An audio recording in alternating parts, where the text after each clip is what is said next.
नमस्कार मित्रों, जहां राजस्थान में चुनावी बिगुल बज चुका है, चुनावी रण में आचार संहिता लगने के बाद हर पार्टी यही चाहती है कि साम दाम दंड भेद की रणनीति अपनाकर और सत्ता में आना है, अपना मुख्यमंत्री बनाना है। भारतीय जनता पार्टी की पहली सूची जारी हो गई है और प्रदेश भर की जनता को आज इंतजार था। देर रात्रि तक कांग्रेस अपनी पहली सूची जारी करेगा।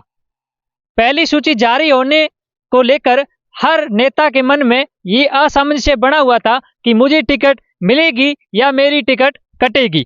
अगर मिलेगी तो कहां से और कटेगी तो क्यों। आज हम बात कर रहे हैं बाड़मेर विधानसभा की। बाड़मेर विधानसभा जो कि पिछले 3 चुनावों से कांग्रेस का गढ़ रही है। इस बार अगर सूत्रों की माने तो सूत्रों से ये सुनने को आ रहा है कि इस बार मेवाराम जैन कद्दावर नेता कांग्रेस की टिकट कट सकती है। आप सोच रहे होंगे कि आखिर ये कैसे संभव है, मेवाराम जैन की टिकट कैसे कट सकती है। जुड़े रहे हमारे चैनल के साथ। आप देख रहे हैं द पुलिस पोस्ट। मैं हूं महेंद्र सिंह मुनाबाव। बाढ़ हो या भूकंप, आपदा हो या उत्सव, युद्ध हो या त्योहार, चुनाव से लेकर चौपाल तक हर पल की खबर हम आपको देंगे हमारे चैनल पर। आपको बता दें कि हाल ही में चर्चा के विषय बने हुए कांग्रेस के कद्दावर नेता हेमाराम चौधरी ने एक जनसभा अपने समर्थकों की बुलाकर उसमें साफ शब्दों में मना कर दिया है कि मैं इस बार चुनाव नहीं लड़ूंगा। भले ही मुझे पिछली बार चाहे राहुल गांधी के कहने से हो या डिप्टी सीएम पायलट के कहने से चुनाव लड़ना पड़ा, लेकिन इस बार मैं चुनाव नहीं लड़ूंगा। हेमाराम जी के उठाए गए ठोस फैसले को, निर्णय को बदलने पर मजबूर कर दिया, उन्हें इस विचार करने पर मजबूर कर दिया कि आपको चुनाव लड़ना चाहिए या आपके परिवार से किसी को चुनाव लड़ाना चाहिए। एक ठोस फैसले के आधार पर आप राजनीतिक कैरियर को यूं सन्यासी में नहीं बदल सकते। समर्थकों की जनसभा में हुई चर्चाओं को अपने मन में विचार करते करते देरी शाम तक दिल्ली से कोर कमेटी की बैठक से आई बुलावे पर हेमाराम जी चौधरी शाम को दिल्ली के लिए निकल गए। अगर सूत्रों की सुने तो सूत्रों से खबर ये भी मिल रही है कि इस बार कांग्रेस जातीय समीकरण को साधने की कोशिश में है। इसी कोशिश के चलते बाड़मेर से मेवाराम जैन की टिकट कट सकती है। मेवाराम जैन की टिकट कटने का एक पक्ष मजबूत ये भी बयान करता है कि आज एक राहुल गांधी का बयान आया था कि कांग्रेस के विधानसभा क्षेत्र की कुछ एक ऐसी सीटें हैं जहां पर लगातार एक ही व्यक्ति का नाम रिपीट होता जा रहा है। तो उनमें से अगर अपन देखें तो बाड़मेर शहर से पिछले 3 चुनावों में लगातार मेवाराम जी कांग्रेस की टिकट ला रहे हैं और वो चुनाव जीत रहे हैं। इस संभावना बनने के कारण ये भी हो सकते हैं कि सूत्रों के हवाले से ये खबर भी मिली है कि भारतीय जनता पार्टी इस बार बाड़मेर शहर से डॉक्टर प्रियंका चौधरी को चुनावी मैदान में उतार सकती है। और साथ ही में भारतीय जनता पार्टी ने पिछली बार नाराज चल रहे मधु रेखा चौधरी को भी बीजेपी में शामिल कर दिया है। और पिछले चुनाव में मेवाराम जी के सामने विपक्षी प्रत्याशी रहे कर्नल सोनाराम चौधरी, जो कि इस बार सुनने में ये आ रहा है कि गुड़ामालानी से अपनी तैयारी कर रहे हैं और कांग्रेस से टिकट लाने के लिए वो हाईकमान से कई बार मिले भी है। सूत्रों के हवाले से ये खबर है, इसकी पुष्टि हम नहीं करते।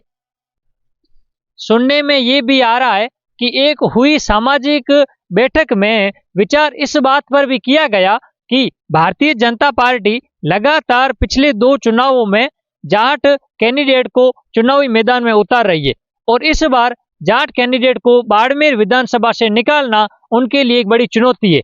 अगर इस बार जाट कैंडिडेट नहीं निकलता है, मेवाराम को नहीं हराया जाता है, तो भारतीय जनता पार्टी निश्चित तौर पर बीजेपी से उनकी टिकट काटकर किसी अलग कैंडिडेट पर भी विश्वास जता सकती है। सुनने में ये भी आ रहा है कि भारतीय जनता पार्टी ने अपने कैंडिडेट को निकालने के लिए RSS, Bharatiya Janata party, ABVP और अपने से जुड़े समस्त संगठनों के पदाधिकारी एवं उनसे जुड़े लोगों की बैठक में उनको साफ तौर पर यह कह दिया गया है कि इस बार कोई भी व्यक्ति अपना वोट जाति को न देकर अपनी पार्टी को वोट देगा और विजय बनाएगा। बाड़मेर विधानसभा से हेमाराम चौधरी या उनकी पुत्री सुनीता चौधरी के चुनाव लड़ने की बात की पुष्टि का अनुमान हम इस बात से भी लगा सकते हैं कि हेमाराम जी चौधरी लगातार पिछले काफी वर्षों से वीरेंद्र मेमोरियल के माध्यम से युवाओं से सीधे जुड़े हैं और इस बार आचार संहिता लगने से कुछ माह पूर्व ही वीरेंद्र धाम, जो कि बाड़मेर का हृदय स्थल है, 3 बीघा जमीन पर बना है और 30 करोड़ की लागत से बना है, जिसमें केवल एक जाति विशेष नहीं, सर्व जाति के छात्र वहां पढ़ते हैं और उन छात्रों से सीधा संवाद होता है। इससे कि इनका वोट बैंक मजबूत भी मान सकते हैं। संहिता लगने से कुछ माह पूर्व ही वीरेंद्र धाम का उद्घाटन करवाना, लोकार्पण करवाना और सचिन पायलट का बाड़मेर आना सुनीता जी चौधरी की राजनीतिक कैरियर में एंट्री की। बाड़मेर विधानसभा चुनाव के चुनावी रण में अगर हेमाराम चौधरी या उनकी पुत्री डॉक्टर सुनीता चौधरी को अगर चुनावी मैदान में उतारा जाता है तो ये बात तय है कि भारतीय जनता पार्टी से अगर प्रियंका चौधरी को टिकट मिलती है तो बात करें मतदाता की तो वोट बैंक जो है वो जाट समुदाय के बाड़मेर विधानसभा में करीबन 60,000 प्लस वोट माने जाते हैं, जो कि प्रियंका जी चौधरी को एक तरफ मिलने के चांस रहते हैं। ये भी लगाया जाता है कि बीजेपी इस बार अगर प्रियंका चौधरी को मैदान में उतारती है तो बात करें हम अगर बाड़मेर विधानसभा के वोट बैंक की तो जाट समुदाय के 60 से 65,000 प्लस वोट बैंक माने जाते हैं, जो कि एक तरफा बीजेपी के कोटे में जाते हुए दिखाई दे रहे हैं। इस बात पर विचार करते हुए कांग्रेस इस बार हेमाराम चौधरी या सुनीता चौधरी को भी अपने मैदान में उतार सकती है ताकि इस समुदाय के वोट बैंक दो भागों में बंट जाए। अगर हेमाराम चौधरी या उनकी पुत्री बाड़मेर विधानसभा से चुनाव लड़ते हैं तो इनका चुनावी जो इफेक्ट है वो चौहटन, शिव, गुड़ामालानी के साथ बायतू में भी असर पड़ सकता है।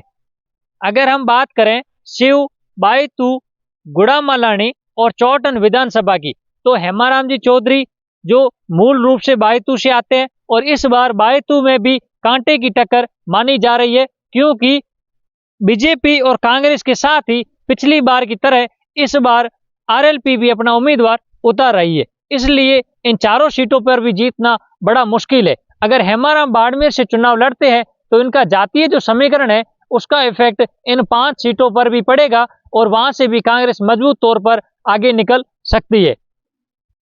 उसी तरह अगर मेवाराम जैन की बाड़मेर विधानसभा से टिकट काटी जाती है तो चौहटन, बायतू, शिव, गुड़ामालानी सहित कई और भी विधानसभा है बाड़मेर जिले की जिनके ऊपर कोई जातीय समीकरण का कोई इफेक्ट नहीं पड़ रहा है। हालांकि मेवाराम जैन हमेशा से अपने विकास और अपने किए गए कार्य के आधार पर वो हमेशा टिकट लाते हैं और हर बार अपनी जीत हासिल करते हैं।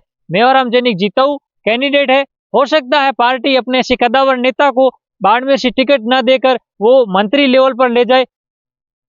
टिकट कटने की बात की हम पुष्टि नहीं करते हैं, हमने एक संभावना जताई है सूत्रों के हवाले के अनुसार। हमारे साथ जुड़े रहने के लिए बहुत बहुत धन्यवाद। महेंद्र सिंह, शुभ रात्रि।